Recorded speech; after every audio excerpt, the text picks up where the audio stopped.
Hi everyone, welcome to thunderbaytrees.ca, and there's one thing I did want to mention, that Rick is among many things, he's also an entomologist, and he works for an extension office of Cornell University, and so he's got a master's degree in entomology, and this is something I wanted to ask him. It's like, how does it feel to be an entomologist who has acquired about a year ago, I guess, Lyme disease? And if you're not sure what Lyme disease is, I'm sure Rick can explain what that is. Lyme disease is awful, Jay. You shouldn't be joking about that. But it's not even an insect, really, right? No, it's not an insect. That's another thing. An entomologist is a specialist in insects. Yeah. They're spiders. I felt like I had the flu. So what is, you would explain what Lyme disease is, because I'm not sure if Thunder Bay has it yet in the city, but it's certainly in the points just south of the city.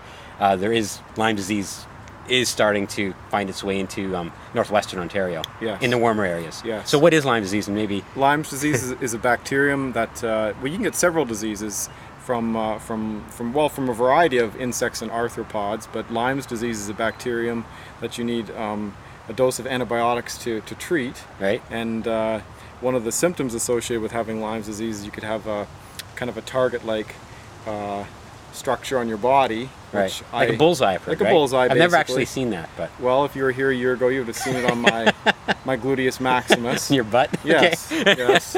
And my wife saw it and said, honey, you should go to the doctor, you probably have Lyme's disease. And then after that, I shortly started kind of contracting flu-like symptoms. Okay. Yeah, I get feeling shaky, boy. weak, tired. Wow. It's not very fun. And then, of course, you're in the summertime, you're taking antibiotics for several weeks. What do you have to do? You have to stay out of the sun.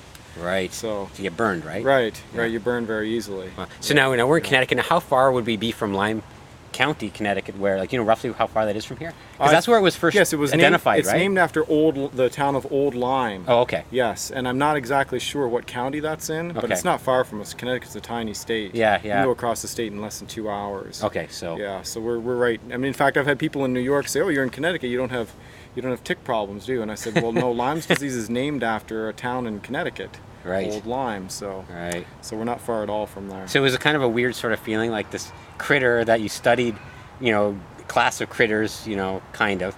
You studied and did a master's degree, and then they turned on you. I guess they did, yeah. I guess they did.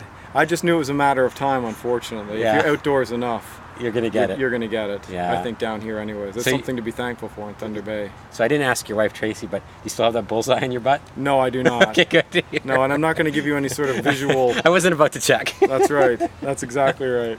All right. Well, thanks a lot, Rick, Yes. for joining me on the show today. Oh, it's been a pleasure, Jay. We've talked about a lot of different things, haven't we? Yes, we have. Oh, no.